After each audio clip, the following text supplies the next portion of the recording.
Today's review is on the Zolo Mojo. It's a Google-powered smart speaker. If you have one of these cloud smart speakers from Amazon or Google, I'd recommend you use headphones to watch this review because I will be triggering the Google speaker multiple times during the review. In case you don't know who Zolo is, it's Anker's new brand for smart sound devices. They've got some headphones and a few smart speakers. It's one of their ever-growing brands of products. Thanks to Zolo for sending this to me to take a look at. So let's take a look at this thing. The build on it is solid. It is a plastic body for the most part. It's a semi-gloss finish, so it does fingerprint. You've got two mic holes here on the top, and then you've got a string of LEDs that'll come on down here when it turns on. On the front, you have the large mute button here, which will mute the microphones, and that does light up when that happens. Then you've got the speaker grill here. The speaker only really primarily faces out the front, so the sides are more aesthetics. And then you've got a nice Zolo logo at the bottom. On the back, you have a Bluetooth pairing button if you want to attach this to some larger speakers. You've got an LED status indicator, which is white, and then you've got the power port.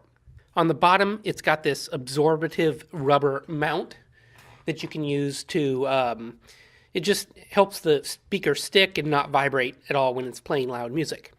Compared with a pop can, here is the speaker itself. It's a little bit shorter. It's about the same diameter. The setup of this thing could not be easier. I already have the Google Home app on my phone, which is needed because I have a Chromecast, and it's just like setting up another Chromecast pretty much. You open the app on your phone, it detects the new speaker, and it joins it to your account in Wi-Fi network. It's super easy. I do believe to make this work, you do need a Google account, and this is compatible with Android and iOS.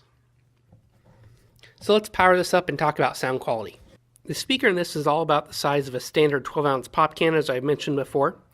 The speaker is primarily front-facing and is no more than probably 2.5 inches in diameter. That isn't very big. Volume-wise, I found this to be more than enough for music or spoken word in a medium to large size master bedroom. However, for music, I found the quality to be a bit disappointing.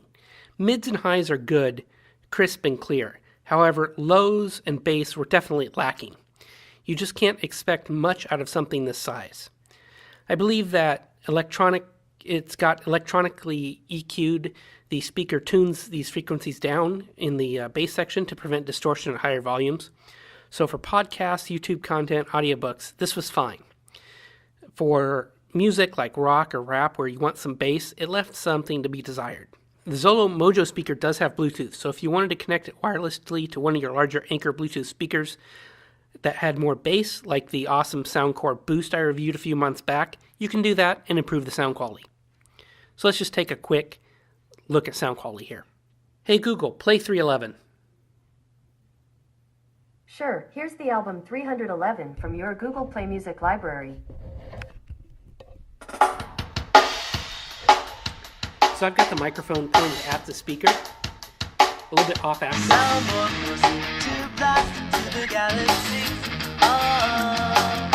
So you can see it's not bad, but it's not great.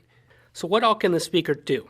There are obviously a lot of things a smart speaker can do with Google Assistant built in, and I can't show you all of them here. So here are the few favorites I've been using. The first one I like is in the morning, telling Google good morning. What this does is it reads me the weather and a news update from my chosen news source. And I can also have it read my calendar if I've chosen so. So let's try that out. Hey Google, good morning. Good afternoon, John. It is 4:16 p.m. Right now in Lincoln it's 50 and cloudy. Today it'll be cloudy with a forecasted high of 50 and a low of 11. Have a wonderful day. Here's the latest news from NPR News Now at 4 p.m. today. Live from NPR News in Washington, I'm Janine Herbst. Another one I like is reading recipes step by step. This is helpful in the kitchen, and there's some shortcomings here though. And it's not the speaker's fault, it's just how the system works, the Google system works. Yeah, you ask it to find you a recipe, and I'll demonstrate that here. And then it just finds the top search pick, asks you if that's good, and then gives you some steps going through it. I wish there was a way to feed it a website and have it read you that specific recipe. One of the other nice things you can do is measurement conversions without an app or special feature. This is really nice to do in the kitchen. So let's demonstrate these. Hey Google, how many teaspoons are in a tablespoon? 1 U.S. tablespoon equals 3 U.S. teaspoons. Hey Google, let's make chocolate chip cookies. Okay, I've got a recipe called Best Chocolate Chip Cookies from All Recipes. This recipe serves 24 and takes about 1 hour to make. Does that sound good? Yes. Great, let's get started. Before we start, preheat oven to 350 degrees Fahrenheit, 175 degrees Celsius. Let me know when you're done. Hey Google, I'm done. Would you like to prepare the ingredients or skip to the instructions? Skip to the instructions. There's 7 steps. I'll read them one by one. When you're ready to hear more, you can say, next step. First step, cream together the butter, white sugar, and brown sugar until smooth. Hey Google, next step. Second step, beat in the eggs one at a time, then stir in the vanilla. So that's pretty useful.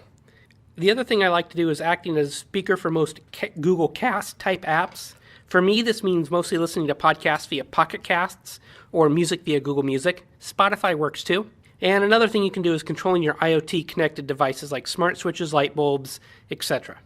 So here's the packaging that the Zolo Mojo comes in, and I just wanted to go over that quickly here. It's a nice package, nice retail box. It shows you the features, and if you take a look inside,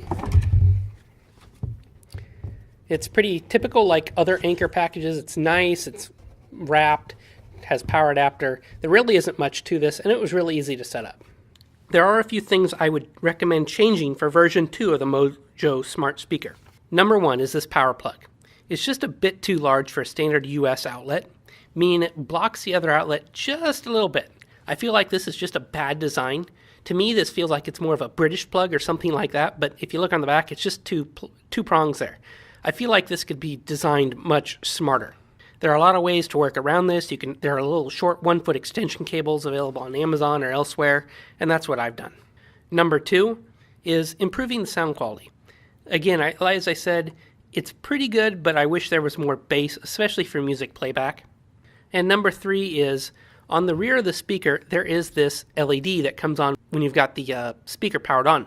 This is fairly bright, and in my bedroom, I like to have a complete blackout. So this thing is on all the time, and it shows a little bit of LED light behind it. I understand needing to have an LED for status indicator, but I feel like after maybe 15 or 20 minutes of non-use, it should power off. If you talk to it or anything, or you press a button, it can come back on. That's fine. For me, I just put a piece of black electrical tape over the back of this and solved that problem. I like the Zolo Mojo and Google Home. While Amazon Echo ecosystem is a bit more mature and has more third-party support, Google is starting to get there. I think the natural language engine of Google is a bit better than what Amazon's is at the moment. I can ask Google more complex questions or more natural language questions and get back better answers, where Amazon isn't sure sometimes or gives the wrong answer. I also don't have a problem giving a command to the Mojo over already playing audio like music or podcasts, which I sometimes do with my Amazon setup. I'm pretty tied into the Google community, so for me, the Google Home fits really nicely in what I do, where I get my music, and the devices I have. If this is something you think you're interested in, the Mojo is a pretty good way to get there. It's not the cheapest way, but it's also not the most expensive way. It's kind of that middle of the road. If you want something that's louder than the basic Google Mini, but not as expensive as the bigger Google or some of the third-party Bose systems out there, this is a good option for that.